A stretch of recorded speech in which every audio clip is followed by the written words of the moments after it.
Widiatuluru. Saya mahasiswa kesehatan program studi keperawatan Universitas Kristen Indonesia Maluku.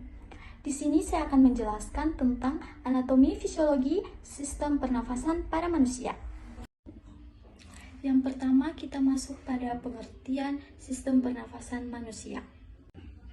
Sistem pernafasan atau respirasi sendiri adalah suatu proses mulai dari pengambilan oksigen, pengeluaran karbohidrat hingga penggunaan energi di dalam tubuh. Manusia dalam bernapas menghirup oksigen dalam udara bebas dan membuang karbon dioksida ke lingkungan. Yang kedua, kita masuk pada fungsi sistem pernafasan manusia. Fungsi sistem pernafasan manusia sebagai tempat pertukarannya gas dan udara.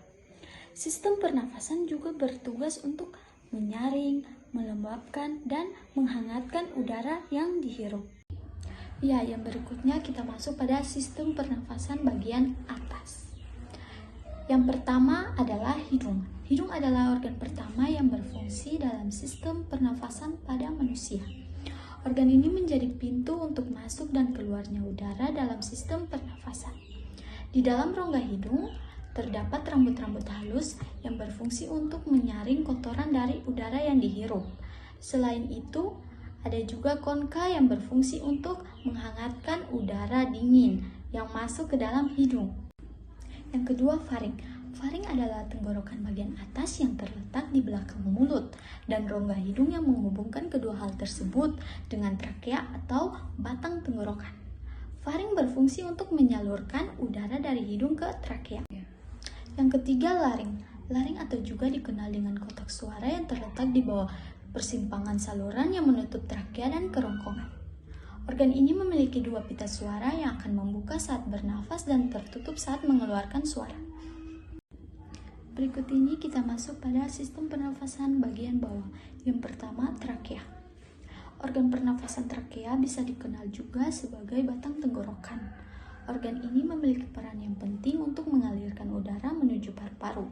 Trakea berbentuk rongga lebar yang menghubungkan laring ke bronkus dan paru-paru. Yang kedua, bronkus. Bronkus adalah sebutan untuk cabang batang tenggorokan yang terbagi menjadi dua bagian, yaitu bronkus kanan atau bronkus kiri. Fungsi dari bronkus adalah untuk menyediakan jalur untuk udara yang akan masuk atau keluar dari paru-paru. Bronkus memiliki cabang yang disebut juga bronkiolus. 3. Alveolus. Alveolus terdapat di ujung akhir bronkiolus berupa kantung kecil yang salah satu sisinya terbuka. Dinding alveolus tersusun dari satu lapis sel yang lembab dan tipis, yang demikian memudahkan molekul gas yang dilaluinya. Dinding alveolus berbatasan dengan pembuluh darah kapiler untuk difusi gas pernafasan. Adanya gelembung-gelembung alveolus memungkinkan pertambahan luas permukaan difusi paru-paru. Paru-paru merupakan organ pernafasan sepasang di bagian kanan dan kiri. Fungsi dari paru-paru sebagai sistem respirasi untuk menampung udara yang kaya akan oksigen dan mengalirkannya ke pembuluh darah untuk kemudian disebarkan ke seluruh tubuh. Di dalam paru-paru terdapat alveolus yang terletak di ujung bronkiolus. Fungsi dari bagian ini adalah sebagai tempat untuk pertukaran oksigen dan karbon dioksida.